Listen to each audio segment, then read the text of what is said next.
బట్టి మీకు శుభములు తెలియజేస్తూ దేవుడు తన వాక్యం ద్వారా మిమ్మల్ని దర్శిస్తాడని, మీరు ఏ విషయంలో బట్టి అయితే ఒకవేళ చింతిస్తూ ఉన్నట్టయితే, భయపడుతూ ఉన్నట్టయితే, భ్రమలో ఉంటూ ఉన్నట్టయితే, ఆందోళనలో ఉంటూ ఉన్నట్టయితే, అవి ఏ సమస్యలైనప్పటికీ కూడా దేవుని మందిరానికి రావడం వలన దేవుడు వాక్యము ద్వారా ఆ సమస్యను బట్టి మిమ్మల్ని దర్శిస్తాడు. కాబట్టి యేసు ప్రభు నామంలో మీ అందరికీ కూడా శుభములు తెలియజేస్తూ ఉన్నాను. హల్లెలూయా, హల్లెలూయా, హల్లెలూయా.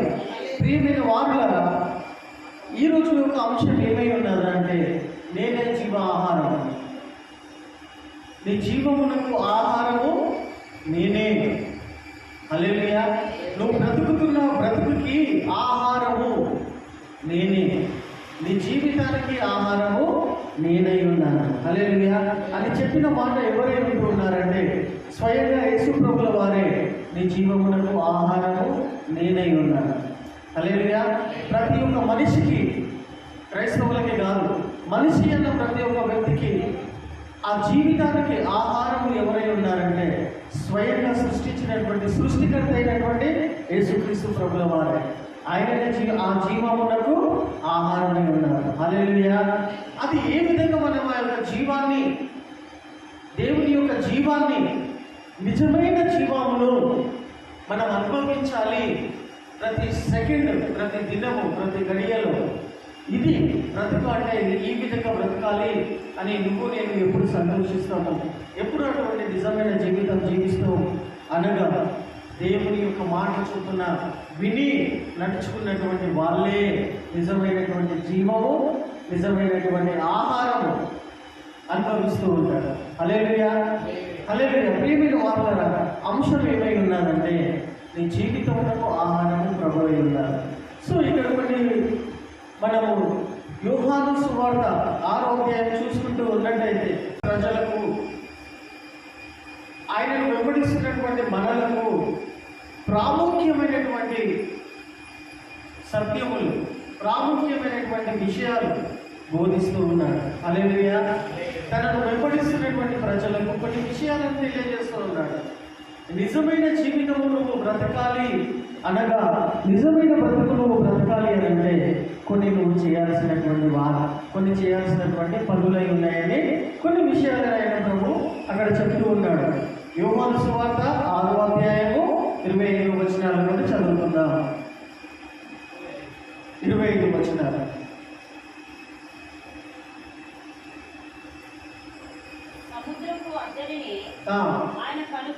కనుగొని బోధకుడా నీవెప్పుడు ఇక్కడికి వచ్చితివని అడుగుగా, యేసు మీరు సూచనలను చూచుట వలన కాదు గాని రొట్టె భుజించి తృప్తి దినమున ప్రభు పలానా చోట ఉన్నాడని తెలిసినప్పుడు ప్రజలందరూ కూడా ఆ అద్భుత కార్యాలు, సూచన క్రియలు వాళ్ళ కనులారా చూసినటువంటి వాళ్ళై ఉన్నారు.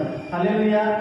ప్రభు స్వయంగా అద్భుతాలు, ఆశ్చర్య కార్యాలు చేసి ఉంటూ ఉండగా అక్కడ ఉంటున్నటువంటి వాళ్ళు కళ్ళలో చూసి ప్రభువును వెంబడించడం మానివేయలేదు. వాళ్ళు ప్రభు ఎక్కడికి వెళ్తే అక్కడికి వాళ్ళు జన సమూహంలో వెళ్తూ ఉన్నప్పుడు ప్రత్యేకంగా ప్రభువు చెప్తున్నటువంటి మాట ఏమై ఉన్నదంటే, తనను వెంబడిస్తున్నటువంటి వాళ్ళను, మనలను ఏం చెప్తూ ఉన్నాడంటే, అక్కడ అద్భుత కార్యము చూసిన తర్వాత మళ్ళొక సంఘటన ఏర్పడ్డది. అక్కడ ఏమని చెప్తూ ఉన్నాడు ప్రభు యేసు ప్రభుల వారు? ఏమని చెప్తూ ఉన్నారు? మీరు సూచన క్రియలను చూచుట వలన కాదు కానీ రొట్టెలు భుజించి తృప్తి పొందుట వలననే నన్ను వెతుకుచున్నారని మీతో నిశ్చయంగా చెప్పుచున్నాను. కాబట్టి క్షయమైన ఆహారము కొరకు కష్టపడకూడి, కానీ నిత్య జీవము కలుగజేయు అక్షయమైన ఆహారము కొరకే కష్టపడుడి. హల్లెలూయా. నేను 5 రొట్టెలు 2 చేపలను తీసుకొని 5,000 మందికి అద్భుతమైన రీతిలో అద్భుత కార్యములు చేసినానని మీరు నన్ను వెంబడిస్తున్నారు. హల్లెలూయా. 5 రొట్టెలు 2 చేపలను 5,000 మందికి పైగా ఉన్న సమయంలోనే వెంటనే అద్భుత కార్యములు చేసినానని. 5,000 మంది అంటే ఎంతమందికు? ఎంతమంది? చాలా మంది. 5,000 మందికి 5 రొట్టెలు 2 చేపలతోటి తృప్తిగా భోజనం పెట్టాడు. అది చూసినటువంటి వాళ్ళను ప్రభు మళ్ళీ ఏమంటున్నాడంటే వాళ్ళకి ఏమని చెప్తున్నాడంటే, ఆహారం కోసమే నన్ను వెతుకచో కోరుచున్నారు కానీ, క్షయమైనటువంటి ఆహారం కోసమే మీరు నన్ను వెతుకుతూ ఉన్నారు కానీ అక్షయమైనటువంటి, చూడండి ఆ మాట ఏమైనా చూడండి ఒకసారి, క్షయమైన ఆహారము కొరకే కష్టపడకూడి కానీ నిత్య జీవము కలగజేయు అక్షయమైన ఆహారం కొరకే. అంటే కొంతమంది ప్రభువుని ఎందుకు వెంబడిస్తారంటే, ప్రభువు దగ్గరికి వెళ్తే మంచి భోజనం పెడతాడు ఆయన. కొంతమంది క్రైస్తవులు సంఘాలలో మీటింగ్లలో ఎందుకు వెళ్తారంటే, ఆ సంఘానికి వెళ్తే, ఆ చర్చికి వెళ్తే, ఆ మీటింగ్కి వెళ్తే మంచి భోజనం దొరుకుతుంది అనేటువంటి వాళ్ళు ఇప్పుడున్నారు, అప్పుడు కూడా ఉన్నారు. అదే మాట చెప్తుండే యేసు ప్రభు, అదే చెప్తున్నాడు కదా, ఆహారము కోసము నన్ను వెంబడించకండి, ఆహారము కోసము నన్ను వెంబడించకండి, భోజనం కోసము మీరు ఆశ కలిగి ఉండకండి. మళ్ళీ దేనికోసం కలిగి ఉండాలి ప్రభువా? దేనికోసం కలిగి ఉండాలా? చూడండి, దేనికోసం కలిగి ఉండాలంటే అక్షయమైన ఆహారము కొరకు కష్టపడుడి. అక్షయమైన ఆహారం అనగా మనుష్య కుమారుడు దానికి మీకు ఇచ్చెను. ఇందుకై తండ్రి అయిన దేవుడు ఆయనకు ముద్ర వేసి ఉన్నాడు. హల్లెలూయా, హల్లెలూయా. అక్షయమైనటువంటి ఆహారం అనగా ఏమై ఉన్నది? అర్థమవుతుందా నా భాష?